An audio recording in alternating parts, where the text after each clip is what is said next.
ಕೊನೆಗೂ ದೂರುದಾರರ ಪರ ನಿಂತ ನ್ಯಾಯಾಲಯ.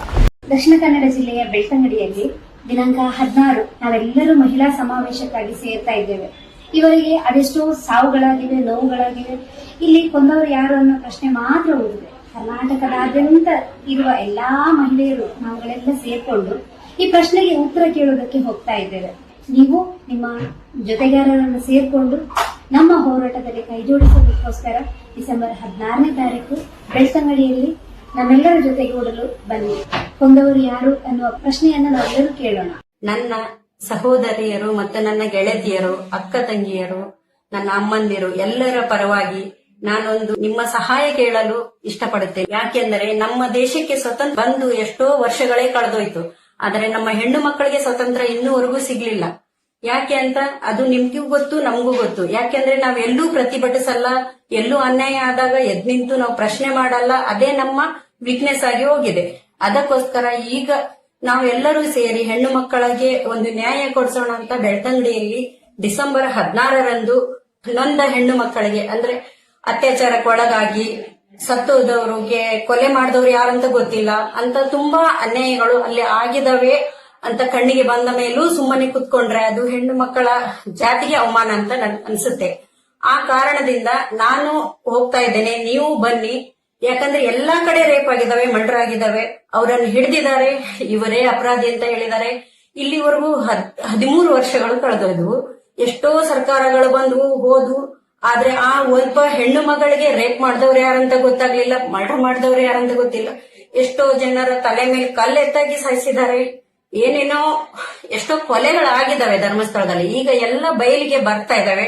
ನಿಮ್ಗೆ ತಿಳಿದಿರೋ ವಿಷಯವಿದೆ, ಸೋಷಿಯಲ್ ಮೀಡಿಯಾದಲ್ಲಿ ಎಲ್ಲರೂ ಹೇಳ್ತಿದ್ದಾರೆ. ಅದನ್ನು ಕೆಲವರು ದೇವಸ್ಥಾನಕ್ಕೋಸ್ಕರ ಮಾಡುವ ಅವಮಾನ ಹಾಗೆ ಹೀಗೆ ಅಂತ.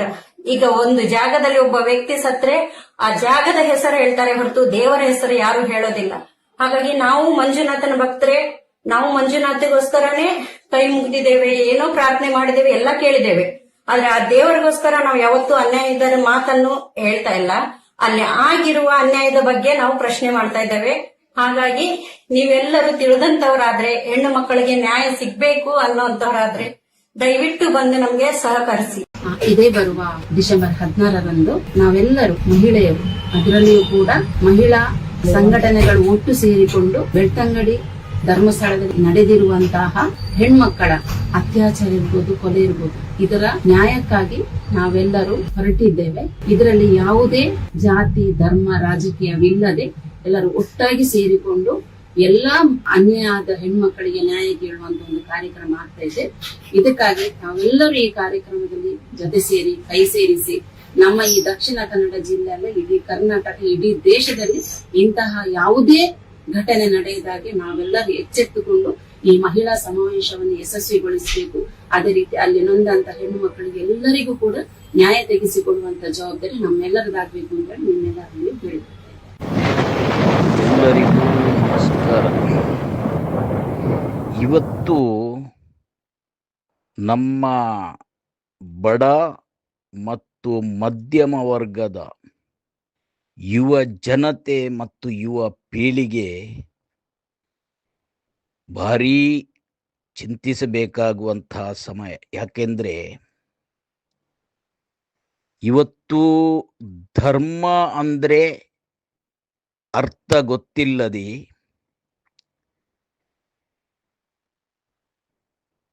ಈ ಧರ್ಮದ ಅರ್ಥವನ್ನು ವಿವರಿಸುವವರು ಕೊಳಕು ರಾಜಕೀಯದ ಪ್ರಭಾವದಡಿಯಲ್ಲಿ ಬೆಳೆಯುತ್ತಿರುವಾಗ, ಇವತ್ತು ಸಮಾಜದಲ್ಲಿ ಬಡ ಮಧ್ಯಮ ವರ್ಗದ ಯುವ ಜನತೆಯ ಭವಿಷ್ಯ ಒಂದು ರೀತಿಯಲ್ಲಿ ಬೆಂಕಿಯೊಳಗೆ ಸಿಲುಕಿದಂತ ಪರಿಸ್ಥಿತಿ ಉದ್ಭವವಾಗಿದೆ. ಉರಿಯುವ ಬೆಂಕಿಯೊಳಗೆ ಸಿಲುಕಿದ ರೀತಿಯಲ್ಲಿ ಬಡ ಮತ್ತು ಮಧ್ಯಮ ವರ್ಗದ ಯುವ ಜನತೆಯ ಭವಿಷ್ಯ. ಇದು ಯಾಕೆ ನಾನು ಈ ರೀತಿ ಹೇಳ್ತೇನೆ ಅಂದ್ರೆ, ಇವತ್ತು ಯಾವ ಪಕ್ಷವೇ ಆಗಲಿ, ಪ್ರಸ್ತುತ ಇರುವ ರಾಜಕೀಯ ಪಕ್ಷಗಳಿಂದ ಯಾವುದೇ ಜಾತಿ ಸಮುದಾಯವನ್ನು ಇವರಿಂದ ರಕ್ಷಿಸಲಿಕ್ಕೆ ಆಗುತ್ತಿಲ್ಲ. ಬದಲಿಗೆ ಇವರು ಒಂದೊಂದು ಜಾತಿ ಸಮುದಾಯವನ್ನು ಹಿಡಿದುಕೊಂಡು ಓಟು ಪಡೆದು ಗೆಲ್ಲುತ್ತಾರೆ. ಗೆದ್ದ ನಂತರ ಯಾವ ಜಾತಿ ಸಮುದಾಯದ ಓಟು ಪಡೆದು ಗೆದ್ರೋ ಅದೇ ಸಮುದಾಯಕ್ಕೆ ದ್ರೋಹ ಮಾಡುತ್ತಾರೆ, ಅದರಲ್ಲೂ ಬಡ ಮತ್ತು ಮಧ್ಯಮ ವರ್ಗದ ಜನತೆಗೆ. ಇವರು ಕಾಂಗ್ರೆಸ್, JDS ಮುಸ್ಲಿಂ ಸಮುದಾಯವನ್ನು ಉಪಯೋಗ ಮಾಡಿ, BJP ಪಕ್ಷ ಹಿಂದೂ ಸಮುದಾಯವನ್ನು ಉಪಯೋಗ ಮಾಡಿ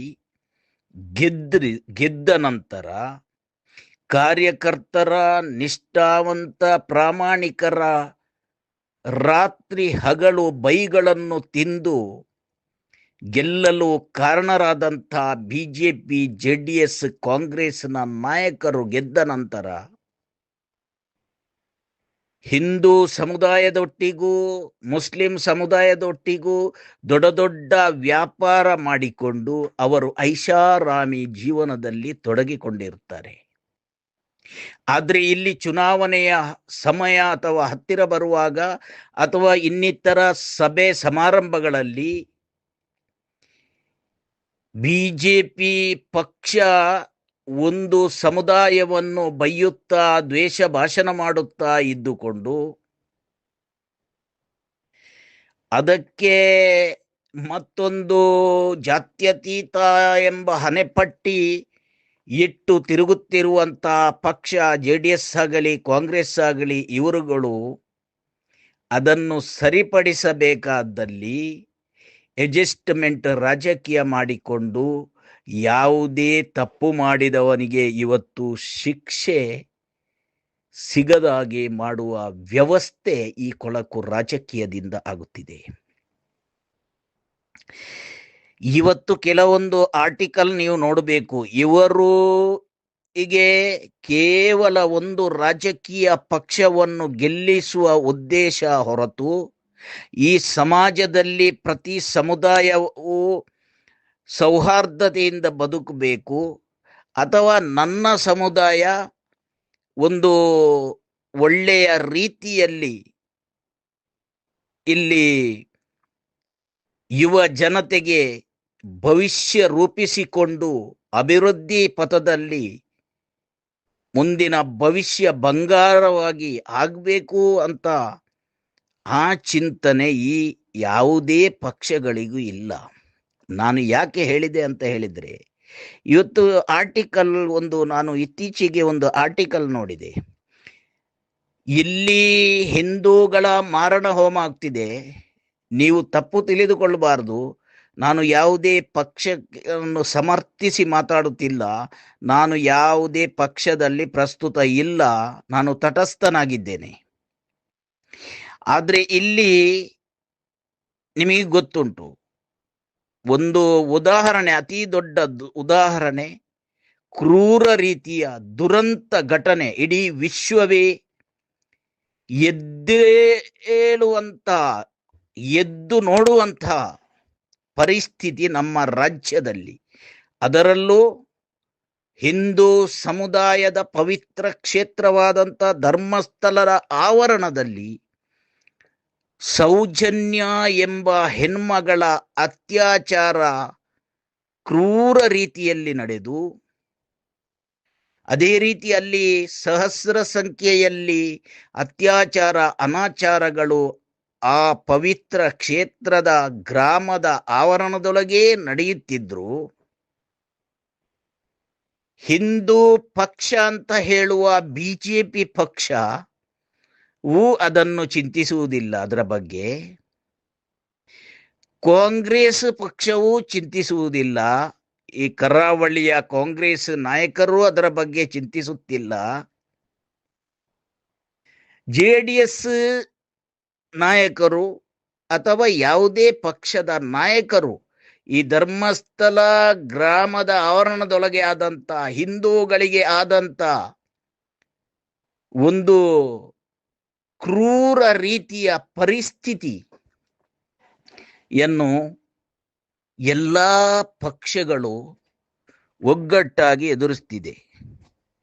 ಅತ್ಯಾಚಾರಿಗಳನ್ನು ರಕ್ಷಿಸಲಿಕ್ಕೋಸ್ಕರ ಹೊರತು ಒಂದು ಸಮುದಾಯದ ರಕ್ಷಣೆ ಆಗಬೇಕು ಅದು ಇವರಲ್ಲಿಲ್ಲ.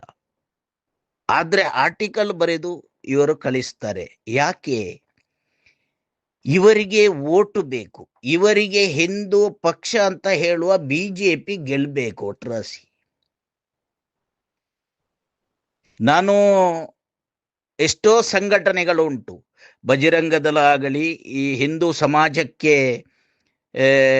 ರಕ್ಷಣೆಗೋಸ್ಕರ ಬಂದಂತ ಸಂಘಟನೆಗಳು, ಬಜರಂಗ ದಳ ಆಗಲಿ, ರಾಮಸೇನೆ ಆಗಲಿ, RSS ಎಂಬ ದೊಡ್ಡ ಸಂಸ್ಥೆಯಾಗಲಿ, ಇವುಗಳ ಉದ್ದೇಶ ಏನು ಅಂದ್ರೆ ಹಿಂದೂ ಸಮುದಾಯದಲ್ಲಿ ಬಡ ಜನರಿಗೆ ಅಥವಾ ಮಧ್ಯಮ ವರ್ಗದರಿಗೆ ಆಗು ಹೋಗುವ ಕಷ್ಟಗಳು ಅಥವಾ ಸಮುದಾಯದವರು ನಡೆಯುತ್ತಿರುವ ನಡತೆ, ಸಂಸ್ಕಾರ, ಪದ್ಧತಿ ಇದು ಒಂದು ಸ್ವಚ್ಛ ರೀತಿಯಲ್ಲಿ ಇರಬೇಕು. ಈ ಎಲ್ಲ ನಡೆಯ ಭಂಡಾರದ ಹೆಸರೇ ಧರ್ಮ. ಆ ಧರ್ಮ ಮಾರ್ಗದಲ್ಲಿ ಇರಬೇಕು ಅಂತ ಈ ಸಂಘಟನೆಗಳು, ಅದಕ್ಕೆ ಪ್ರತಿರೂಪವಾಗಿರಬೇಕಾದಂತ ಸಂಘಟನೆಗಳು ಇವತ್ತು ಹಿಂದೂ ಯುವ ಜನತೆಯ ಮಾರಣ ಹೋಮ ಆದ್ರೂ ಚಿಂತೆ ಇಲ್ಲ, ಹಿಂದೂ ಹೆಣ್ಮಕ್ಕಳ ಅತ್ಯಾಚಾರ, ಕೊಲೆ, ಗುಂಡಾಗಿರಿ, ಸರ್ವಾಧಿಕಾರ ಈ ಪ್ರಮೇಯ ಆಗಿಕೊಂಡು ಇದ್ರೂ ಚಿಂತೆ ಇಲ್ಲ. ಒಂದು ಪಕ್ಷ ಗೆಲ್ಬೇಕು. ಇದು ಬಿಜೆಪಿ ಆಗಲಿ, ಕಾಂಗ್ರೆಸ್ ಆಗಲಿ, JDS ಆಗಲಿ, ಈ ಎಲ್ಲರ ಗುಣ ಇದಾಗಿದೆ. ಇವರಿಗೆ ಸಮಾಜಕ್ಕೆ ನ್ಯಾಯ ಕೊಡಿಸಬೇಕಂತ ಇಲ್ಲ, ನಿಜ ಧರ್ಮವನ್ನು ರಕ್ಷಿಸಬೇಕಂತ ಇಲ್ಲ. ಎಲ್ಲ ಅಧರ್ಮದ ಮಾರ್ಗದಲ್ಲಿ ಇದ್ದಾರೆ. ಅದರಲ್ಲೂ ನಮ್ಮ ದಕ್ಷಿಣ ಕನ್ನಡ ಉಡುಪಿ ಜಿಲ್ಲೆಯ ಜನತೆಯನ್ನು ನೋಡಿದ್ರೆ ಆರ್ಟಿಕಲ್ ಬರೀತಾರೆ, ಇನ್ನು ಸ್ವಲ್ಪ ಸಮಯ ಆದ ಮೇಲೆ ಹಿಂದೂಗಳ ಸಂಖ್ಯೆ ಕಡಿಮೆ ಆಗ್ತದೆ, ಮುಸ್ಲಿಮರ ಸಂಖ್ಯೆ ಏರುತ್ತದೆ, ಹಿಂದೂಗಳು ಎಚ್ಚೆತ್ತುಕೊಳ್ಬೇಕು, ಹಾಗೆ ಹೀಗೆ ಅಂತ ಆರ್ಟಿಕಲ್ ಬರೆಯುತ್ತಾರೆ. ಯಾವುದಕ್ಕೋಸ್ಕರ? ಹಿಂದೂ ಸಮುದಾಯವನ್ನು ರಕ್ಷಿಸಲಿಕ್ಕೋಸ್ಕರವೋ ಅಥವಾ ಇವರಿಗೆ ಇನ್ನೊಂದು ಸಮುದಾಯದಲ್ಲಿ ಕೋಪ ಉಂಟೋ? ಅಲ್ಲ, ಇವರಿಗೆ ಇನ್ನೊಂದು ಸಮುದಾಯವನ್ನು ದೂಷಿಸಿ ಒಂದು ಪಕ್ಷಕ್ಕೆ ಲಾಭ ತರಿಸುವುದು ಇವರ ಉದ್ದೇಶ ಹೊರತು ಇವರು ಯಾವುದೇ ಧರ್ಮ ರಕ್ಷಣೆಗೋಸ್ಕರ ಇವರು ಸಂಸ್ಕಾರ, ನಡತೆ, ಪದ್ಧತಿಯನ್ನು ನಮ್ಮ ಯುವ ಜನತೆಗೆ ತಿದ್ದಿ ಹೇಳುವವರು ಅಲ್ಲ. ಇವರ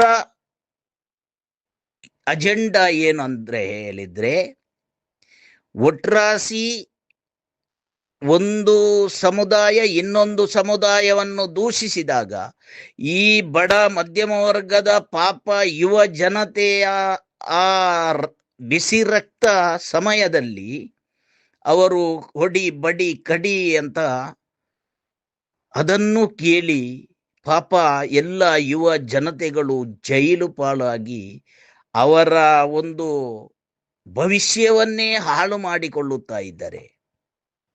ಆದ್ರೂ ಇವತ್ತು ಕೆಲವರು ಅದೇ ಆರ್ಟಿಕಲ್ ಬರೆಯುತ್ತಾರೆ, ನಮ್ಮ ದೇಶದಲ್ಲಿ ಹಿಂದೂಗಳಿಗೆ ಆಪತ್ತು ಉಂಟು, ಇನ್ನು ಸ್ವಲ್ಪ ಸಮಯ ಆದಾಗ ನಮ್ಮ ಹಿಂದೂಗಳ ಸಂಖ್ಯೆ ಕಡಿಮೆ ಆಗ್ತದೆ, ಅನ್ಯರ ಸಂಖ್ಯೆ ಜಾಸ್ತಿ ಆಗ್ತದೆ. ಇದು ಯಾಕೆ? ಕೇವಲ ಒಂದು ಪಕ್ಷವನ್ನು ಗೆಲ್ಲಿಸಲಿಕ್ಕೆ. ಇವತ್ತು RSS ಎಂಬ ಸಂಸ್ಥೆಯ ನಿಜವಾದ ಉದ್ದೇಶ ಹಿಂದೂ ಸಮಾಜದಲ್ಲಿರುವ ಯುವ ಜನತೆಯ ನಿಜವಾದ ನಡತೆ, ನುಡಿ, ಸತ್ಯ, ನ್ಯಾಯ, ಧರ್ಮ, ಈ ಸಂಸ್ಕಾರ ಪದ್ಧತಿಯಲ್ಲಿ ನಡೆಯುವಂತಹದ್ದು ಆ ಬೋಧನೆಗಳನ್ನು ಮಾಡುವುದೇ ಹೊರತು ನಿಜ ಧರ್ಮದ ಅರ್ಥವನ್ನು ವಿವರಿಸುವುದೇ ಹೊರತು ಬೇರೆ ಅಜೆಂಡಾ ಇರಬಾರದು. ಆದರೆ ಇವತ್ತು RSS ಸಂಸ್ಥೆ ಏನಾಗಿದೆ ಅಂತ ಹೇಳಿದ್ರೆ, ಒಂದು ರಾಜಕೀಯ ಪಕ್ಷವನ್ನು ಗೆಲ್ಲಿಸಲು ಮಾಡುವಂತ ತಂತ್ರದ ವ್ಯವಸ್ಥೆಯ ಸಂಸ್ಥೆಯಾಗಿ ಬಿಟ್ಟಿದೆ ಇವತ್ತು. ಎಷ್ಟೋ ಒಳ್ಳೆಯ RSS ನಲ್ಲಿ ವ್ಯಕ್ತಿಗಳು ಇದ್ದಾರೆ. ಇದು ಈ ವ್ಯಕ್ತಿಗಳೂ ಕೂಡ ಹೇಳುವುದು ಇದನ್ನೇ. ಇವತ್ತು ನಮ್ಮ ಸಂಸ್ಥೆಯಲ್ಲಿ ಕೆಲವರು ಏನಾಗಿದೆ ಅಂತ ಹೇಳಿದ್ರೆ, ನಮ್ಮ ಹಿಂದೂ ಸಮುದಾಯ ಒಳ್ಳೆಯದಾಗಬೇಕು, ಹಿಂದೂ ಸಮುದಾಯಕ್ಕೆ ಬಂದ ಕಷ್ಟ ಕಾರ್ಪಣ್ಯಗಳನ್ನು ಎದುರಿಸಿ ಅದಕ್ಕೆ ತಕ್ಕ ವ್ಯವಸ್ಥೆ ಮಾಡಬೇಕಾದ ಸ್ಥಿತಿಯಲ್ಲಿ ಹೋಗುವುದನ್ನು ಬಿಟ್ಟು ಒಂದು ಪಕ್ಷವನ್ನು ಗೆಲ್ಲಿಸಲಿಕ್ಕೆ ಪ್ರತಿಯೊಂದಕ್ಕೂ ಸಮರ್ಥನೆ ಮಾಡಿಕೊಂಡು ಹೋಗ್ತಾ ಇದ್ದಾರೆ ಎಂಬುದು ಇದು RSS ಎಂಬ ಸಂಸ್ಥೆಯೊಳಗೆ ಇರುವ ಕೆಲವು ಒಳ್ಳೆಯ ನ್ಯಾಯವಂತ ಜನಗಳ ಮಾತು. ಇದಕ್ಕೆ ಉದಾಹರಣೆ ಕೆಲವು BJPಯ ನಾಯಕರು, ಈಗ ನಾಯಕರು ಅಂದ್ರೆ ಅವರು ಕಾಂಗ್ರೆಸ್ ಅಲ್ಲಿ ಇದ್ದು ಕಾಂಗ್ರೆಸ್ ಅನ್ನು ಲಗಾಡಿ ತೆಗೆದು ಪೂಜಾರಿಯಂತಹ ಒಬ್ಬ ವ್ಯಕ್ತಿಯನ್ನೇ ಏನೆಲ್ಲ ಹಾಳು ಮಾಡಿ BJPಗೆ ಹೋಗಿ, ಯಾರೂ ಅಲ್ಲ ಹರಿಕೃಷ್ಣ ಬಂಟ್ವಾಳ ಅಂತ ಹೇಳುವ ಒಬ್ಬ ವ್ಯಕ್ತಿ, ಇವರ ಧರ್ಮದೊಳಗೆ ವಿಘಟನೆ ಮಾಡಿದವರು, ಸಂಘಟನೆ ಇಲ್ಲ ವಿಘಟನೆ ಮಾಡಿದವರು. ಒಂದು ಉದಾಹರಣೆ ಪಡುಮಲೆ ಕ್ಷೇತ್ರ. ಅಲ್ಲಿ ಆ ಪಡುಮಲೆ, ಗೆಜ್ಜೆಗಿರಿ ಮತ್ತು ಏರಾಜೆ ಎಂಬ ಸ್ಥಳಗಳು ಅದು ಒಂದೇ ಸಮುದಾಯದ ಪೂಜಾರಿ ಸಮುದಾಯ ಮತ್ತು ಅಲ್ಲಿ ಎಲ್ಲ ಸಮುದಾಯದವರು ಸೇರಿಕೊಂಡು ಇರುವಂತ ಒಂದು ಪಡುಮಲೆ ಕ್ಷೇತ್ರ. ಭಾರಿ ಕಾರ್ಣಿಕ, ಎರಡನೇ ತಿರುಪತಿ ಅಂತಲೇ ಹೇಳಬಹುದು ಪಡುಮಲೆ ಕ್ಷೇತ್ರವನ್ನು. ಅಂತ ಪಡುಮಲೆ ಕ್ಷೇತ್ರದಲ್ಲಿ ಈ ಹರಿಕೃಷ್ಣ ಬಂಟ್ವಾಳ ಎಂಬ ವ್ಯಕ್ತಿ ಹೋಗಿ ಅಲ್ಲಿ 2 ಗ್ರೂಪ್ ಮಾಡಿದ್ದಾರೆ, ವಿಘಟನೆ ಮಾಡಿದ್ದಾರೆ. ಇವತ್ತು ಮೊನ್ನೆ ಇತ್ತೀಚೆಗೆ ಅವರ ಒಂದು ಸ್ಪೀಚ್ ಕೇಳಿದೆ ನಾನು. ಧರ್ಮಸ್ಥಳದ ಪ್ರಕರಣದ ಬಗ್ಗೆ SIT ಇಂದ ನ್ಯಾಯ ಸಿಗ್ಲಿಕ್ಕೆ ಸಾಧ್ಯ ಇಲ್ಲ ಹಿಂದೂ ಹೆಣ್ಮಕ್ಕಳಿಗೆ, NIA, CBI, CID ಇಂದ ಮಾತ್ರ ನ್ಯಾಯ ಸಿಗ್ಲಿಕ್ಕೆ ಸಾಧ್ಯ ಅಂತ ಹೇಳುವ ಹರೀಶ್ ಕೃಷ್ಣ ಬಂಟ್ವಾಳರವರೇ, ಆದ್ರೆ ನೀವು ಒಪ್ಪಿಕೊಂಡಾಗೆ ಆಯ್ತಲ್ವಾ? ಧರ್ಮಸ್ಥಳದ ಪ್ರಕರಣ ಅನ್ಯಾಯ ಆದದ್ದು ಹೌದು, ಅತ್ಯಾಚಾರ ಕೊಲೆ ಪ್ರಕರಣ ಹೌದು ಅಂತ ನಿಮ್ಮ ಬಾಯಲ್ಲಿ ಬಂತು. ಹೇಗೆ ನೀವೇ ಹೇಳುತ್ತೀರಲ್ಲ, SIT ಇಂದ ನ್ಯಾಯ ಸಿಗ್ಲಿಕ್ಕೆ ಸಾಧ್ಯ ಇಲ್ಲ ಧರ್ಮಸ್ಥಳದ ಪ್ರಕರಣ, ಅದು ಹಿಂದೂ ಹೆಣ್ಮಕ್ಕಳಿಗೆ ನ್ಯಾಯ ಸಿಗ್ಬೇಕಿದ್ರೆ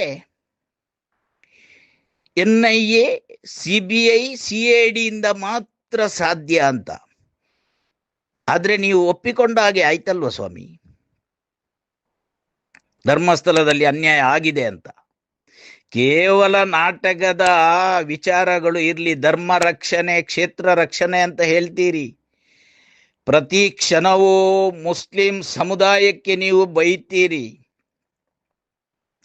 ಧರ್ಮಸ್ಥಳ ಕ್ಷೇತ್ರ ಯಾವ ಧರ್ಮದ ಹೆಸರು, ಯಾವ ಸಮುದಾಯದ ಹೆಸರಲ್ಲಿ ಉಂಟು?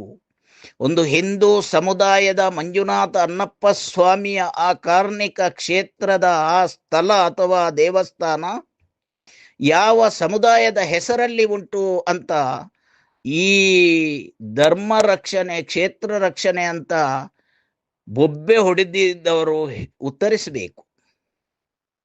ಒಬ್ಬ ಸಮೀರ್ ನ್ಯಾಯ ಮಾತಾಡಿಕೊಂಡು ಬಂದದ್ದಕ್ಕೆ ಒಬ್ಬ ನಿಜ ಹಿಂದೂ ಹೋರಾಟಗಾರ, ಹಿಂದೂ ಹೆಣ್ಮಕ್ಕಳಿಗೆ ಅನ್ಯಾಯ ಆದಾಗ, ಯುವ ಜನರಿಗೆ ಅನ್ಯಾಯ ಆದಾಗ ಹೋರಾಟ ಮಾಡುತ್ತಿರುವ ನಿಜ ಹಿಂದೂ ಮಹೇಶ್ ಶೆಟ್ಟಿ ತಿಮರೋಡಿಯನ್ನು ಹಿಂದುವೇ ಅಲ್ಲ ಅಂತ ಹೇಳುವ ನಮ್ಮ ತಂತ್ರಿಗಳು, ರವೀಶ್ ತಂತ್ರಿಯವರು ಇದಕ್ಕೆ ಉತ್ತರಿಸಬೇಕು.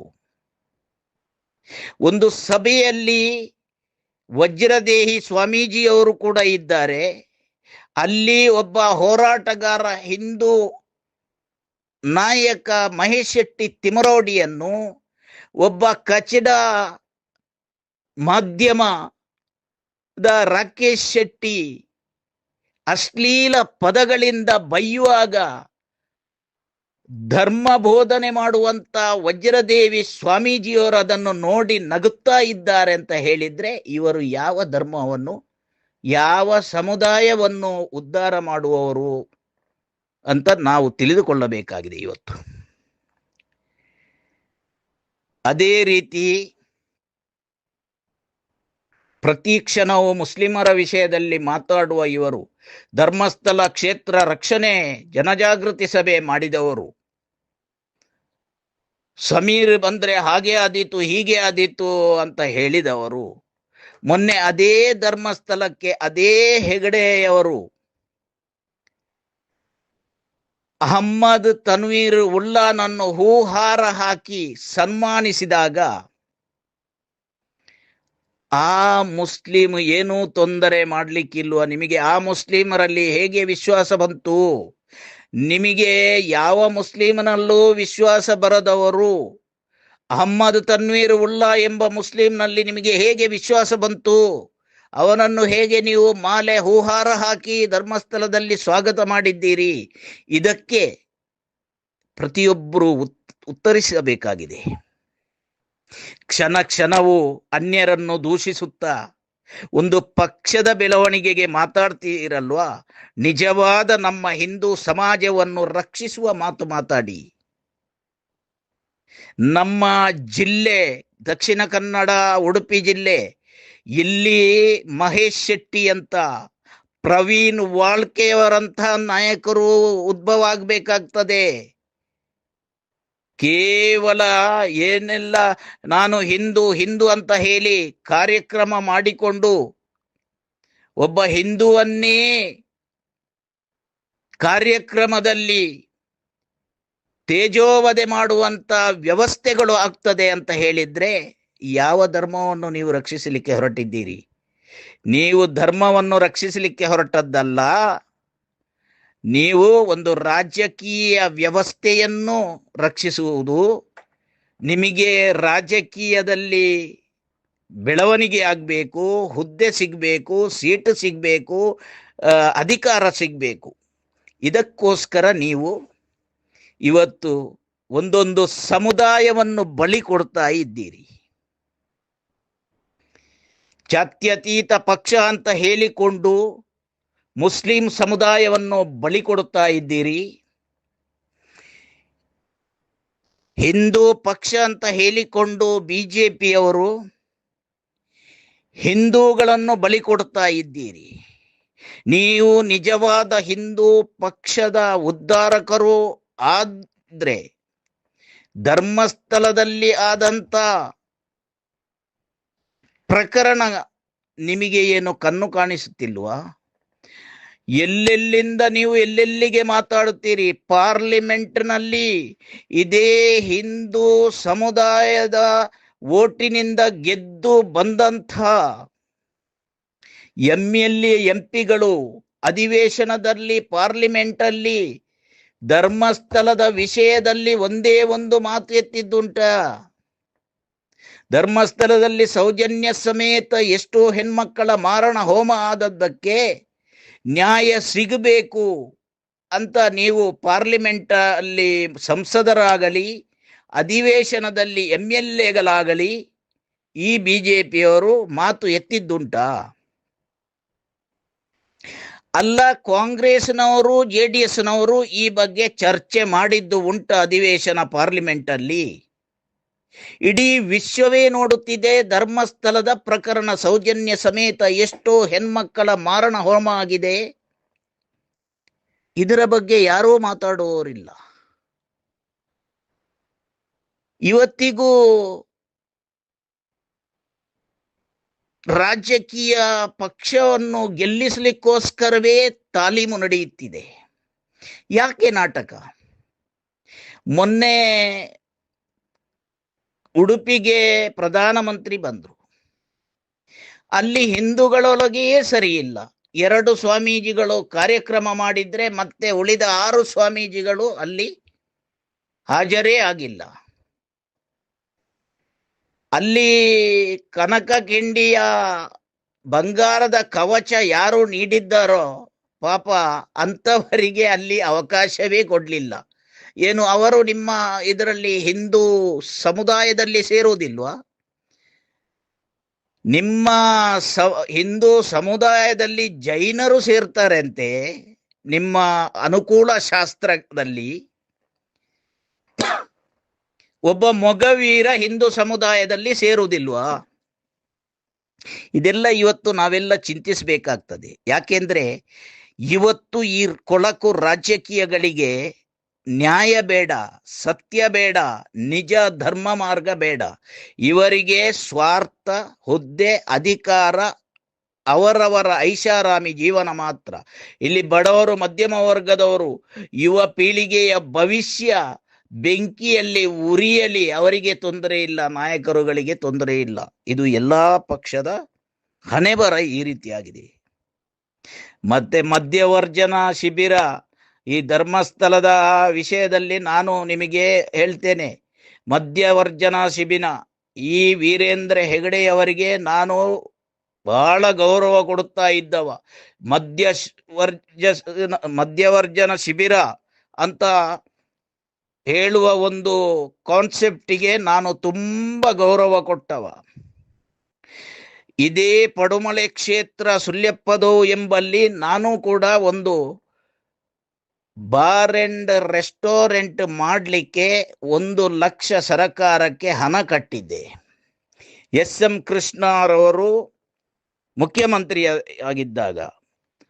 ಆಗ ನಾನು ದುಬೈಯಲ್ಲಿರುವಾಗ ಮಾನ್ಯ ದಿವಂಗತ ಮುತ್ತಪ್ರಯ್ಯಲ್ ಒಂದು ಲೆಟರ್ ಹಿಡ್ಕೊಂಡು, ಆಗ ಉಡುಪಿ ಸಂಸದರಾಗಿದ್ದ ವಿನಯ್ ಕುಮಾರ್ ಸೊರಕೆ, ರಮಣಾಥ್ ರೈ ಅವರಲ್ಲಿಗೆ ನಾನು ಒಂದು 7 ಜನ ನಿಯೋಗವನ್ನು ಹಿಡ್ಕೊಂಡು ಹೋಗಿದ್ದೆ ಬ್ಯಾಂಗ್ಳೂರಿಗೆ. ನಾನು, ಮೊಹಮ್ಮದ್ ಬಡಗನ್ನೂರು, ದಿವಂಗತ ಶ್ರೀಪತಿ ಭಟ್, CH ಶ್ರೀಪತಿ ಭಟ್ರು, ಕುದಕಾಡಿ ಬಾಲಕೃಷ್ಣ ರೈ, ದಿವಂಗತ N ನೆಲ್ಲಿಕಟ್ಟೆ ಸುಧಾಕರ್ ಶೆಟ್ರು, ಸತೀಶ್ ನಾಯಕ್, ರಾಧಾಕೃಷ್ಣ ಆಲ್ವಾ, ಹೀಗೆ ನಾವೊಂದು 7 ಜನ ಬ್ಯಾಂಗ್ಳೂರಿಗೆ ಹೋಗಿ ಈ ಒಂದು ಬಾರ್ ಅಂಡ್ ರೆಸ್ಟೋರೆಂಟ್ನ ಲೈಸೆನ್ಸ್ನ ಬಗ್ಗೆ ಮಾತಾಡಲಿಕ್ಕೆ ಹೋಗಿ, ಅಲ್ಲಿ ಎಸ್.ಎಂ. ಕೃಷ್ಣ ಅವರು ಡೈರೆಕ್ಷನ್ ಕೊಟ್ಟದ್ದು ಹೇಗೆ ಅಂತ ಹೇಳಿದ್ರೆ, ಪ್ರವಾಸೋದ್ಯಮ ಇಲಾಖೆಯ ಆ ರೀತಿಯಲ್ಲಿ ನಿಮಗೆ ಲೈಸೆನ್ಸ್ ಕೊಡುವ ಅಂತ ಹೇಳಿದಾಗ, ಇದೇ ಪಡುಮಲೆ ಕ್ಷೇತ್ರವನ್ನು ಟೂರಿಸಂ ಸೆಂಟರ್ ಅಂತ ಮಾಡಿಸಿದ್ದು ನಾವು ಅಂದ್ರೆ ಇದೇ ರಮಣಾಥ್ ರೈ ಮತ್ತು ವಿನಯ್ ಕುಮಾರ್ ಸೊರಕೆ. ನಾವು ಅದರ ಹಿಂದೆ ಓಡಿದ್ದೇವೆ. ನನ್ನ ಕೈಯಿಂದ ಹಣವೂ ಖರ್ಚಾಗಿದೆ, ಅದು ಬೇರೆ ವಿಷಯ. ಆದ್ರೆ ಆಗ ರಮಣಾಥ್ ರೈ, ಎಸ್.ಎಂ. ಕೃಷ್ಣರಲ್ಲಿ ರಮಣಾಥ್ ರೈ ಮತ್ತು ವಿನಯ್ ಕುಮಾರ ಸೊರಕೆ ಮಾತಾಡಿ, ಎಸ್.ಎಂ. ಕೃಷ್ಣರವರು ಭೂಪಟದಲ್ಲಿ ಪಡುಮಲೆ ಎಂಬ ಕ್ಷೇತ್ರ ಟೂರಿಸಂ ಸೆಂಟರ್ ಅಂತ ಮಾಡ್ತೇನೆ ಅಂತ ಭೂಪಟದಲ್ಲಿ ಬರುವ ಹಾಗೆ ಮಾಡಿದ್ರು. ಅದು ರಮಣಾಥ್ ರೈ ಮತ್ತು ವಿನಯ್ ಕುಮಾರ್ ಸೊರಕೆಯ ಒಂದು ಪ್ರಭಾವದಿಂದ. ಆಗ್ಲೇ ರಮಣಾಥ್ ರೈ ಮತ್ತು ವಿನಯ್ ಕುಮಾರ್ ಸೊರಕೆ ಸುಮಾರು 5 ಕೋಟಿ ಅದಕ್ಕೆ ಅನುದಾನ ಕೊಡಬೇಕು, ಅಲ್ಲಿ ಅಭಿವೃದ್ಧಿ ಆಗಬೇಕು ಅಂತ ಹೇಳಿದಾಗ ಎಸ್.ಎಂ. ಕೃಷ್ಣ ಹೇಳಿದ್ರು, ಈ ಸಲದ ಬಜೆಟ್ ಅಲ್ಲಿ ಇಲ್ಲ, ನೆಕ್ಸ್ಟ್ ನಾವು ಅಧಿಕಾರಕ್ಕೆ ಬಂದ್ರೆ ಕೊಡುವ ಅಂತ ಹೇಳಿದ್ರು. ಆದ್ರೆ ನೆಕ್ಸ್ಟ್ ಅಧಿಕಾರಕ್ಕೆ ಬೇರೆ ಪಕ್ಷಗಳು ಬಂತು. ಆಮೇಲೆ ಪುನಃ 5 ವರ್ಷ ಸಿದ್ದರಾಮಯ್ಯ ಸರ್ಕಾರ ಬಂದಾಗ ಯಾವ ವಾಗ್ದಾನ ಕೊಟ್ಟಿದ್ರು ರಮಣಾಥ್ ರೈ ಮತ್ತು ವಿನಯ್ ಕುಮಾರ್ ಸೊರಕೆ, ಅದನ್ನು ಸಿದ್ದರಾಮಯ್ಯನವರು 5 ಕೋಟಿ ಸ್ಯಾಂಕ್ಷನ್ ಮಾಡಿದ್ರು ಪಡುಮಲೆಯ ಅಭಿವೃದ್ಧಿಗೆ. ಆದ್ರೆ ನಾನು ಆ ಪಡುಮಲೆಯಲ್ಲಿ ಪ್ರವಾಸೋದ್ಯಮ ಇಲಾಖೆ ಅಂತ ಟೂರಿಸಂ ಸೆಂಟರ್ ಅಂತ ಭೂಪಟದಲ್ಲಿ ಬರುವ ಹಾಗೆ ನಾವು ಮಾಡಿಸಿ ಲೈಸೆನ್ಸ್ ಎಲ್ಲ ಮಾಡುವ ಅಲ್ಲಿಗೆ ಇದೇ ಮಧ್ಯವರ್ಜನದ ಸುಳ್ಯಪದವಲ್ಲಿ ಅಧ್ಯಕ್ಷರಾಗಿದ್ದದ್ದು ನನಗೆ ಕಲಿಸಿದಂಥ ಗುರು ಶ್ರೀರಾಮ್ ಭಟ್ರು. ಅವರು ಈಗ ತೀರಿ ಹೋಗಿದ್ದಾರೆ, ದಿವಂಗತ ಶ್ರೀರಾಮ್ ಭಟ್ರು. ಅವರು ಹೇಳಿದ್ರು, ಸತೀಶ ನೀನು ಇಲ್ಲಿ ಬಾರ್ ಅಂಡ್ ರೆಸ್ಟೋರೆಂಟ್ ಮಾಡ್ತಿ, ಅದು ಮಧ್ಯವರ್ಜನ ಶಿಬಿರದ ನಮ್ಮ ಕಾನ್ಸೆಪ್ಟಿಗೆ ಅದು ಒಳ್ಳೇದಲ್ಲ, ನೀನು ಮಾಡಬೇಡ ಅಂತ. ಅದೇ ರೀತಿ ಆ ವಠಾರದಲ್ಲಿರುವಂಥ ಎಷ್ಟೋ ಮಹಿಳೆಯರು ಬಂದು ಹೇಳಿದ್ರು, ಸತೀಶಣ್ಣ ನೀವು ಈ ಕಾರ್ಯಕ್ಕೆ ಇಳಿಬಾರ್ದು. ಆಗ ನಾನು ಹೇಳಿದೆ, ನನ್ನಿಂದ ಯಾರಿಗೂ ಉಪದ್ರ ದೋಷ ಆಗುತ್ತಿದ್ರೆ ನನಗೆ ಅಂತ ವ್ಯಾಪಾರವೂ ಬೇಡ, ಅಂತ ಹಣವೂ ಬೇಡ ಅಂತ ಹೇಳಿ ನಾನು ಬಾರ್ ಅಂಡ್ ರೆಸ್ಟೋರೆಂಟ್ ಅನ್ನು ಮಾಡುವುದನ್ನು ನಿಲ್ಲಿಸಿ ಕಟ್ಟಿದ ಹಣವನ್ನು ತೆಗೆದವ. ಆಮೇಲೆ ಇದೇ ಮಧ್ಯವರ್ಜನ ಶಿಬಿರ ಅಲ್ಲಿ ಇದ್ರು, ಈ ಮಹಿಳೆಯರು ಇದ್ರು. ಆಮೇಲೆ ಅಲ್ಲಿ 3 ಬಾರ್ ಅಂಡ್ ರೆಸ್ಟೋರೆಂಟ್ ಆಗಿದೆ ಈಗ ಅಲ್ಲಿ. ಅದೇ ಪಡುಮಲೆ ಸುಳ್ಯಪದವು ಎಂಬ ಆ ಸ್ಥಳದಲ್ಲಿ 3 ಬಾರ್ ಅಂಡ್ ರೆಸ್ಟೋರೆಂಟ್ ಆಗಿದೆ. ಅಂದ್ರೆ ಇವರು ಒಂದು ರಾಜಕೀಯ ಪಕ್ಷಕ್ಕೆ ಲಾಭ ಕೊಡಿಸಲಿಕ್ಕೆ ಇವರ ಮಧ್ಯವರ್ಜನ ಶಿಬಿರ ಹೊರತು ಇದು ಸಮಾಜದ ಉದ್ಧಾರಕ್ಕೆ ಅಲ್ಲ. ಒಂದು ವೇಳೆ ಸಮಾಜದ ಉದ್ಧಾರ ಹೌದೋ ಆಗುತ್ತಿದ್ರೆ ಆ ಸುಳ್ಯಪದವಲ್ಲಿ ಆಮೇಲೆ 3 ಬಾರ್ ಅಂಡ್ ರೆಸ್ಟೋರೆಂಟ್ ಆಯಿತು.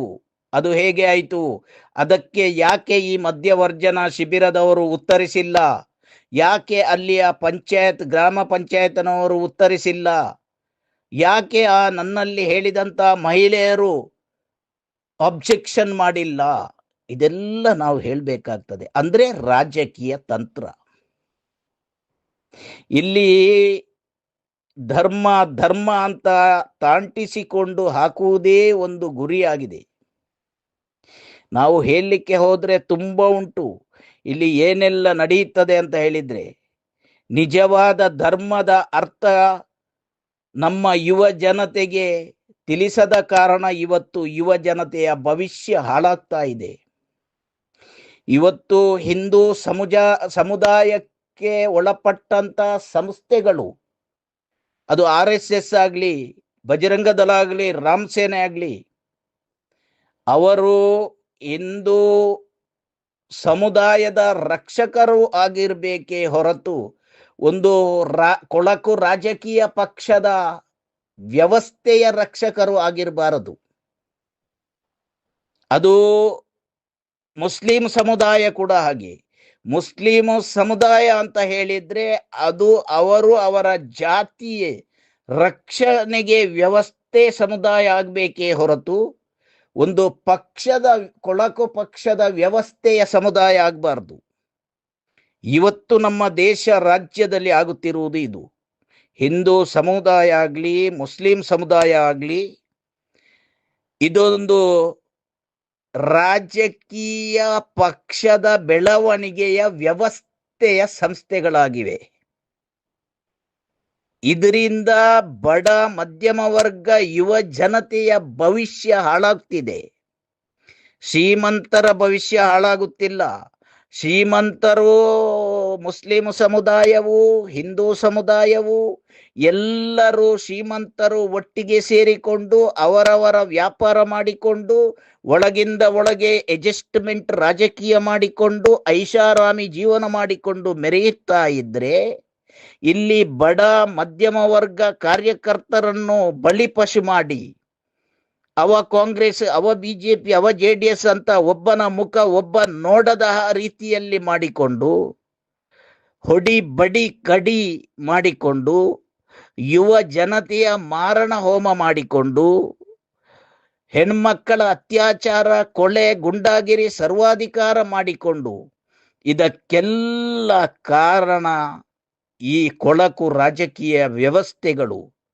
ಇವುಗಳು ಯಾಕೆ ನ್ಯಾಯ ತೆಗೆಸಿಕೊಡುವುದಿಲ್ಲ? ಈಗ ಹಿಂದೂ ಸಮುದಾಯದ ವಿಷಯದಲ್ಲಿ ನಾನು ಮಾತಾಡ್ತೇನೆ. ನಾನೊಬ್ಬ ಹಿಂದೂ. ನಮ್ಮ ಹಿಂದೂ ಸಮುದಾಯಕ್ಕೆ ಆಗುವಷ್ಟು ಅನ್ಯಾಯ ಎಲ್ಲಿ ಆಗಿದೆ?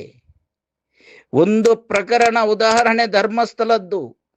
ಸೌಜನ್ಯನಂತ ಹೆಣ್ಣನ್ನು ಅತ್ಯಾಚಾರ ಮಾಡಿ ಸಾಕ್ಷಿ ಮುಗಿಸ್ಲಿಕ್ಕೋಸ್ಕರ ಅವಳ ಮರ್ಮಾಂಗಕ್ಕೆ ಮಣ್ಣು ತಲ್ಲಿ ಸಾಕ್ಷಿ ನಾಶಪಡಿಸುವಂಥ ಒಂದು ಕ್ರೂರ ರೀತಿಯಲ್ಲಿ ಅತ್ಯಾಚಾರ ಆಗಿದೆ. ಅದೇ ರೀತಿಯಲ್ಲಿ ಆನೆ ಮಾವು ತಂದು ಹಲವು ಹೆಣ್ಮಕ್ಕಳ ಅತ್ಯಾಚಾರ, ಕೊಲೆ, ಗುಂಡಾಗಿರಿ, ಈಗಲೂ ಗುಂಡಾಗಿರಿ ಸರ್ವಾಧಿಕಾರ ಅಲ್ಲಿ ನಡೆಯುತ್ತಿದೆ. ಅದು ಕೂಡ ಒಂದು ಪವಿತ್ರ ಹಿಂದೂ ಸಮುದಾಯದ ಪವಿತ್ರ ಕ್ಷೇತ್ರವಾದ ಧರ್ಮಸ್ಥಳ ಗ್ರಾಮದ ಆವರಣದಲ್ಲಿ ಮಂಜುನಾಥ ಅನ್ನಪ್ಪ ಸತ್ಯ ಕಾರ್ಣಿಕದ ನೆಲೆಯಲ್ಲಿ ಇಂಥ ಹಿಂದೂ ಸಮುದಾಯಕ್ಕೆ ಆಗುವ ಅನ್ಯಾಯ ಇಡೀ ವಿಶ್ವ ನೋಡುತ್ತಾ ಇದ್ರು. ಈ ಬಿಜೆಪಿ ಪಕ್ಷ ಹಿಂದೂ ಪಕ್ಷ ಅಂತ ಹೇಳುವವರು, ಹಿಂದೂ ಪಕ್ಷದ ರಕ್ಷಕರು ಅಂತ ಹೇಳುವ ಬಜರಂಗದಳ, ರಾಮಸೇನೆ ಅಥವಾ RSS ಇವರೆಲ್ಲ ಮೌನ ಯಾಕೆ? ಒಬ್ಬ ನಿಜವಾದ ಹಿಂದೂ ಮಹೇಶ್ ಶೆಟ್ಟಿ, ಪ್ರವೀಣ್ ವಾಳ್ಕೆ, ಹಾಗೇ ಪ್ರಸನ್ನ ರವಿ, ಜಯಂತ್ ಟಿ, ಗಿರೀಶ್ ಮಟ್ಟಣ್ಣನವರ್, ತಮ್ಮಣ್ಣ ಶೆಟ್ಟಿ ಹಾಗೂ ಸೌಜನ್ಯ ಪರ ಹೋರಾಟ ಮಾಡುವ ನಿಜ ಹಿಂದೂಗಳ ಪರ ಇವರು ಯಾಕೆ ನಿಲ್ಲುತ್ತಿಲ್ಲ? ಅಂದ್ರೆ ಇವರಿಗೆ ಹಿಂದೂಗಳ ರಕ್ಷಣೆ ಆಗಬೇಡ, ಇವರಿಗೆ ಒಂದು ಪಕ್ಷ ಬೆಳಿಬೇಕು, ಇವರು ಪಕ್ಷವನ್ನೇ ಸಮರ್ಥನೆ ಮಾಡಿಕೊಂಡು ಹೋಗ್ತಾರೆ ಹೊರತು ಅತ್ಯಾಚಾರ ಅನಾಚಾರ ಮಾಡಿದವರಿಗೆ ಬೆಂಬಲ ನಿಂತು ಅವರನ್ನು ರಕ್ಷಿಸುವಂತ ಇವತ್ತು ಕಾರ್ಯಕ್ಕೆ ಈ ಹಿಂದೂ ಪಕ್ಷ ಅಂತ ಹೇಳುವ ಬಿಜೆಪಿ ಮತ್ತು ಅದರೊಟ್ಟಿಗೆ ಇರುವಂತಹ ಸಂಘ ಪರಿವಾರಗಳು ನಿಂತಿದೆ ಅಂತ ಹೇಳಿದ್ರೆ ಹಿಂದೂ ಸಮುದಾಯ ಏನು ಮಾಡಬೇಕು? ಇದನ್ನು ನಾವೆಲ್ಲ ಚಿಂತಿಸಬೇಕು. ಕೇವಲ ಬಾಯಲ್ಲಿ ಹೇಳುವುದಲ್ಲ, ಹಿಂದೂ ಸಮುದಾಯಕ್ಕೆ ತೊಂದರೆ ಉಂಟು ಅಂತ. ತೊಂದರೆ ಯಾರು ಮಾಡುತ್ತಾ ಇರುವುದು? ಬೇರೆ ಸಮುದಾಯ ನಮಗೆ ತೊಂದರೆ ಮಾಡುತ್ತಿಲ್ಲ. ಇದೇ ಪ್ರಭಾಕರ ಭಟ್ರು ಹೇಳಿದ್ರು, ಮಕ್ಕಳು ಮಾಡಿ, ಹಿಂದೂ ಸಂಖ್ಯೆ ಜಾಸ್ತಿ ಆಗಬೇಕು, ಮಕ್ಕಳು ಮಾಡಿ ಅಂತ. ಹಿಂದೂ ಸಮುದಾಯದೊಳಗೆಯೇ ಒಬ್ಬ ಬಿಜೆಪಿಯ ನಾಯಕನ ಮಗ ಒಂದು ವಿಶ್ವಕರ್ಮ ಹೆಣ್ಣನ್ನು ಪ್ರೀತಿ ಮಾಡಿ ಮಗುವಾದ ಮೇಲೆ ಇವತ್ತು ಅವರ ಸ್ಥಿತಿ ಅತಂತ್ರ ಸ್ಥಿತಿಯಲ್ಲಿದೆ. ಇದಕ್ಕೆ ಯಾರು ಮೌನವಾಗಿ ಕುಳಿತಿದ್ದೀರಲ್ಲ? ಎಲ್ಲಿ ಹೋಗಿದ್ದೀರಿ ಹಿಂದೂ ಸಮುದಾಯ ರಕ್ಷಕರು? ನಿಜ ಧರ್ಮ ಎಂಬ ಅರ್ಥ ಗೊತ್ತಿಲ್ಲದವರು, ಧರ್ಮ ಬೋಧಕರು ಎಲ್ಲಿ ಹೋಗಿದ್ದೀರಿ? ಹಿಂದೂ ಸಂಘಟಕರು ನಿನ್ನೆ ಮೊನ್ನೆ ಅಲ್ಲಿ ಶ್ರೀನಿವಾಸ ಕಲ್ಯಾಣೋತ್ಸವ ಆಯಿತು. ಅಲ್ಲಿ ಪುತ್ತಿಲ ಪರಿವಾರದ ಅಧ್ಯಕ್ಷರು ಒಂದು ಪಕ್ಷದ ಸ್ಥಾನಮಾನ ಗಿಟ್ಟಿಸಿಕೊಂಡಿದ್ದಾರಂತ ಆ ಶ್ರೀನಿವಾಸ ಕಲ್ಯಾಣದ ಕಾರ್ಯಕ್ರಮಕ್ಕೆ ಅವರೇ ಕರೆದು ಬಂದಂತ ಆ ವ್ಯಕ್ತಿಯನ್ನು ಅಪಮಾನ ಮಾಡಿದ್ದು ಯಾರು? ಅಲ್ಲಿ ಮುಸ್ಲಿಂ ಅಪಮಾನ ಮಾಡಲಿಕ್ಕೆ ಬಂದಿದ್ದಾರಾ? ಕ್ರಿಶ್ಚಿಯನ್ ಅಪಮಾನ ಮಾಡಲಿಕ್ಕೆ ಬಂದಿದ್ದಾರಾ? ಯಾರು ಅಪಮಾನ ಮಾಡಿದ್ದು? ಒಬ್ಬ ಹಿಂದೂವನ್ನು ಹಿಂದೂಗಳೇ ಅಪಮಾನ ಮಾಡುತ್ತಾರೆ ಅಂತ ಹೇಳಿದ್ರೆ ಹಿಂದೂ ಸಮುದಾಯವನ್ನು ಯಾವ ಸಮುದಾಯ ರಕ್ಷಿಸಬೇಕು? ಬೇರೆ ಸಮುದಾಯ ರಕ್ಷಿಸಲಿಕ್ಕೆ ಬರಬೇಕಾ? ಇದಕ್ಕೆ ಉತ್ತರ ಕೊಡಬೇಕು. ನಾವು ಸಂಘಟನೆ ಮಾಡಬೇಕು, ಒಗ್ಗಟ್ಟಾಗಬೇಕು, ನಾವು ಹಿಂದೂ ಹಾಗೆ ಹೀಗೆ ಅಂತ ಹೇಳುತ್ತೀರಲ್ಲ, ಯಾವುದಕ್ಕೆ ಸಂಘಟನೆ ಆಗಬೇಕು ಸ್ವಾಮಿ? ನೀವು ಪ್ರತಿ ಕ್ಷಣದಲ್ಲೂ ವಿಘಟನೆ ಮಾಡಿಕೊಂಡು ಹೋಗ್ತಾ ಇದ್ದೀರಿ. ಸಂಘಟನೆ ಅಲ್ಲ. ಸಂಘಟನೆ ಆಗುತ್ತಿದ್ರೆ ಧರ್ಮಸ್ಥಳದಲ್ಲಿ ಸೌಜನ್ಯ ಸಮೇತ ಎಷ್ಟೋ ಹೆಣ್ಮಕ್ಕಳಿಗೆ ಆದಂತ ಪ್ರಕರಣಗಳ ಬಗ್ಗೆ ನ್ಯಾಯ ಕೊಡಿಸಲು ಪ್ರತಿ ಹಿಂದೂ ಹೋರಾಟಕ್ಕೆ ಇಳಿಯಬೇಕಿತ್ತು. ನೀವು ನಿಂತದ್ದು ಯಾರ ಪರ? ಅತ್ಯಾಚಾರಿಗಳ ಪರ, ಗುಂಡಾಗಿರಿ ಕೊಲೆಗಾರರ ಪರ. ಕ್ಷೇತ್ರ ರಕ್ಷಣೆ ಅಂತ ನಾಟಕವಾಡಿಕೊಂಡು ನೀವು ಬಂದಿದ್ದೀರಲ್ಲ. ಮೊನ್ನೆ ಒಬ್ಬ ತನ್ವೀರ್ ಅಹಮ್ಮದ್ ಉಲ್ಲಾ ಅಂತ ಒಬ್ಬ ಮುಸ್ಲಿಂ ಅಲ್ಲಿಗೆ ಬಂದಾಗ ನೀವು ಹೂ ಹಾರ ಹಾಕಿ ಅಲ್ಲಿ ಸನ್ಮಾನ ಮಾಡಿದಾಗ ನಿಮ್ಮ ಕ್ಷೇತ್ರ ರಕ್ಷಣೆ ಎಲ್ಲಿ ಹೋಯಿತು ಸ್ವಾಮಿ? ಮುಸ್ಲಿಂನಿಂದ ಅಪಾಯ ಅಂತ ಹೇಳಿದ ನೀವು ಎಲ್ಲಿದ್ದೀರಿ ಈಗ? ಒಂದು ದಿನ ಅದೇ ಮುಸ್ಲಿಮರಿಗೆ ಈ ಜೈನರು ಆ ದೇವಸ್ಥಾನವನ್ನು ಯಾಕೆ ಮಾರ್ಲಿಕ್ಕಿಲ್ಲ ಅಂತ ನೀವು ಅದರ ಬಗ್ಗೆ ಯಾಕೆ ಚಿಂತಿಸುವುದಿಲ್ಲ? ನೀವು ಏನೆಲ್ಲ ಚಿಂತಿಸುವವರು ಅದನ್ನು ಚಿಂತಿಸಬೇಕಲ್ಲ. ಸುಮ್ಮನೆ 24 ಗಂಟೆ ಅನ್ಯರನ್ನು ದೂಷಿಸಿಕೊಂಡು ಒಂದು ಪಕ್ಷಕ್ಕೆ ಲಾಭ ಮಾಡಿಕೊಡುವವರು. ಕ್ಷೇತ್ರ ಒಬ್ಬ ಹಿಂದೂ ಹೋರಾಟಗಾರರು ಹಿಂದೂಗಳಿಗೆ ನ್ಯಾಯ ಕೇಳುವಾಗ ನೀವು ಕೊಳಕು ರಾಜಕೀಯ ನಾಟಕ, ಜನಜಾಗೃತಿ ಸಭೆ ಮಾಡಿಕೊಂಡು ಕ್ಷೇತ್ರ ರಕ್ಷಣೆ ಅಂತ ಹೋದವರು, ಅಲ್ಲಿ ಒಬ್ಬ ಮುಸ್ಲಿಂ ಬಂದಾಗ ಅವನನ್ನು ಹೂಹಾರ ಹಾಕಿ ಮಾಲೆ ಹಾಕಿ ಸ್ವಾಗತಿಸಿದಾಗ ನೀವು ಎಲ್ಲಿ ಹೋಗಿದ್ದೀರಿ ಸ್ವಾಮಿ? ನಿಮ್ಮ ಜನಜಾಗೃತಿ ಸಭೆಯಲ್ಲಿ, ಕ್ಷೇತ್ರ ರಕ್ಷಣೆಯಲ್ಲಿ? ಇದಕ್ಕೆ ಉತ್ತರಿಸಬೇಕು. ನೀವು ಧರ್ಮದ ಬಗ್ಗೆ ಮಾತಾಡ್ತೀರಿ, ಎಷ್ಟೋ ಮಾತಾಡ್ತೀರಿ ಧರ್ಮದ ಬಗ್ಗೆ. ಮಹೇಶ್ ಶೆಟ್ಟಿ ಹಿಂದೂ ಅಲ್ಲ ಅಂತ ಹೇಳ್ತೀರಿ. ನಿಮ್ಮ ಲೆಕ್ಕದಲ್ಲಿ ಯಾರು ಸ್ವಾಮಿ ಹಿಂದೂ? ಬಿಜೆಪಿ ಪಕ್ಷವನ್ನು ಗೆಲ್ಲಿಸಲಿಕ್ಕೆ ನಿಮ್ಮ ರಾಜಕೀಯ ಪಕ್ಷದ ನಾಯಕರು ಹಿಂದೂ ಸಮುದಾಯಕ್ಕೆ ಅನ್ಯಾಯ ಆದಾಗ ರಕ್ಷಿಸದವರು, ಅವರು ಹಿಂದೂಗಳ? ಅವರು ನಿಜ ಹಿಂದುವಾ? ನೀವು ಹೇಳಬೇಕು. ನಮ್ಮ ವ್ಯವಸ್ಥೆ ಇದು ಹಿಂದೂ ಸಮುದಾಯವನ್ನು ರಕ್ಷಿಸುವ ವ್ಯವಸ್ಥೆ ಅಲ್ಲ. ಒಂದು ಹಿಂದೂ ಸಮುದಾಯವನ್ನು ರಕ್ಷಿಸುವ ವ್ಯವಸ್ಥೆ ಆಗುತ್ತಿದ್ರೆ ನೀವು 24 ಗಂಟೆಯೂ ದೇಶದೊಳಗೆ ಮುಸ್ಲಿಂ ಕ್ರಿಶ್ಚಿಯನರ ಬಗ್ಗೆ ದ್ವೇಷ ಭಾಷಣ ಮಾಡುವವರು, ಇದೇ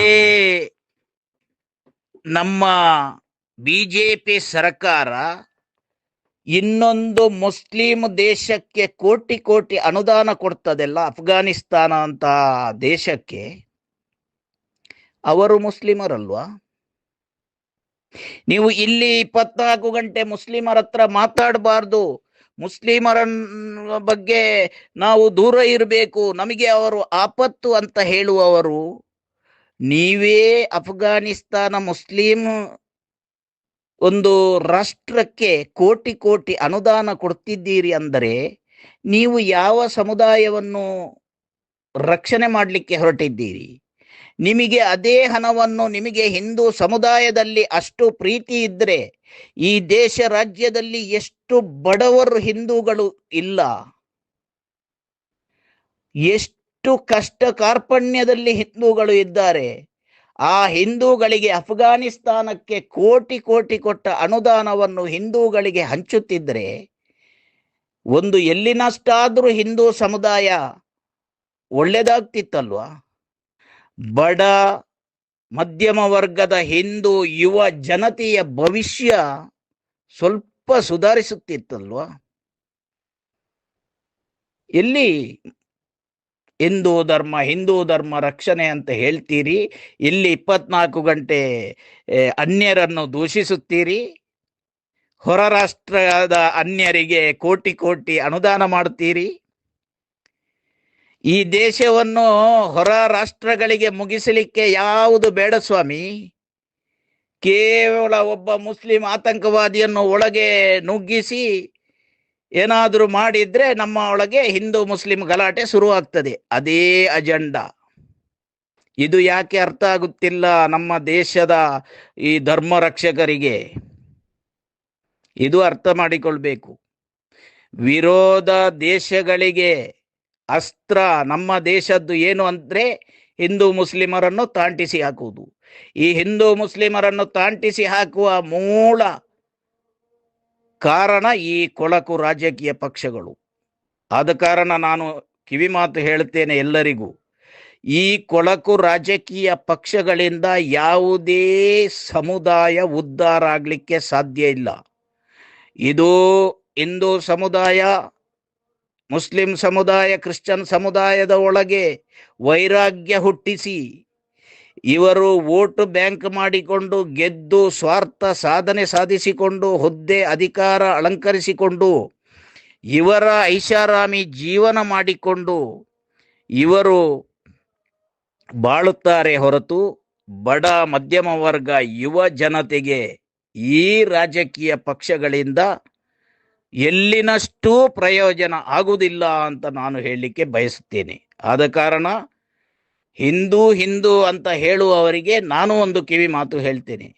ನಮ್ಮ ಹಿಂದೂ ಸಮುದಾಯ ಒಳ್ಳೆದಾಗಬೇಕಿದ್ರೆ ನಮ್ಮದೇ ಪಕ್ಷ ತಯಾರು ಮಾಡಬೇಕು, ನಮ್ಮದೇ ಸಂಘಟನೆ ತಯಾರಾಗಬೇಕು. ಅದರಲ್ಲಿ ನಿಜವಾದ ಧರ್ಮ ಮಾರ್ಗದಲ್ಲಿ ನಡೆಯುವಂಥ ಮಹೇಶ್ ಶೆಟ್ಟಿ, ತಿಮರೋಡಿ, ಪ್ರವೀಣ್ ವಾಳ್ಕೆ ಅಂತ ನಾಯಕರು ಸಹಸ್ರ ಸಂಖ್ಯೆಯಲ್ಲಿ ನಾವು ತಯಾರು ಮಾಡಬೇಕು. ಇದು ನಮ್ಮ ಮುಂದಿನ ಅಜೆಂಡಾ ಆಗಿರಬೇಕು. ಬಾಕಿ ಈ ಕೊಳಕು ಬಿಜೆಪಿ, JDS, ಕಾಂಗ್ರೆಸ್ ಇವುಗಳ ಅಜೆಂಡಾ ನಮ್ಮ ಯುವ ಜನತೆಯ ಭವಿಷ್ಯಕ್ಕೆ ಕೊಳ್ಳಿ, ಹಿಂದೂ ಸಮಾಜಕ್ಕೆ ಬೆಂಕಿ. ಆದ ಕಾರಣ ನಮ್ಮ ಹಿಂದೂ ಸಮಾಜವನ್ನು ಉದ್ಧಾರ ಮಾಡಬೇಕಿದ್ರೆ ನಿಜ ಧರ್ಮ ಮಾರ್ಗದಲ್ಲಿ ಹೋಗಿ ರಾಮರಾಜ್ಯ ಆಗಬೇಕಿದ್ರೆ ನಾವು ಹಿಂದೂ ಸಮಾಜಕ್ಕೆ ಒಗ್ಗುವಂತ ಒಂದು ಪಕ್ಷ ತಯಾರು ಮಾಡಬೇಕು. ಆ ಪಕ್ಷದಲ್ಲಿ ಮಹೇಶ್ ಶೆಟ್ಟಿ, ತಿಮರೋಡಿ, ಪ್ರವೀಣ್ ವಾಳ್ಕೆ ಹಾಗೂ ಅದೇ ರೀತಿಯ ಸಹಸ್ರ ಸಂಖ್ಯೆಯ ನಾಯಕರುಗಳ ತಯಾರು ನಾವು ಮಾಡಬೇಕಾಗಿದೆ. ಇದಕ್ಕೆ ಚಿಂತಿಸೋಣ ಪ್ರತಿಯೊಬ್ಬರು. ಚಿಂತಿಸಿ ನಮ್ಮ ಸಮುದಾಯಕ್ಕೆ ಆಗುವ ಕಷ್ಟ ಕಾರ್ಪಣ್ಯಗಳನ್ನು ಸಂಪೂರ್ಣ ಬಗೆಹರಿಸಿ ಮುಂದೆ ನಾವು ಯುವ ಜನತೆಯ ಭವಿಷ್ಯವನ್ನು ಬಂಗಾರ ಮಾಡುವಲ್ಲಿ ನಾವು ಮೂಲ ಕಾರಣರಾಗೋಣ. ಜೈ ಹಿಂದ್, ಬೋಲೋ ಭಾರತ್ ಮಾತಾ ಕಿ ಜೈ, ವಂದೇ ಮಾತರಂ, justice for Soujanya. Thank you.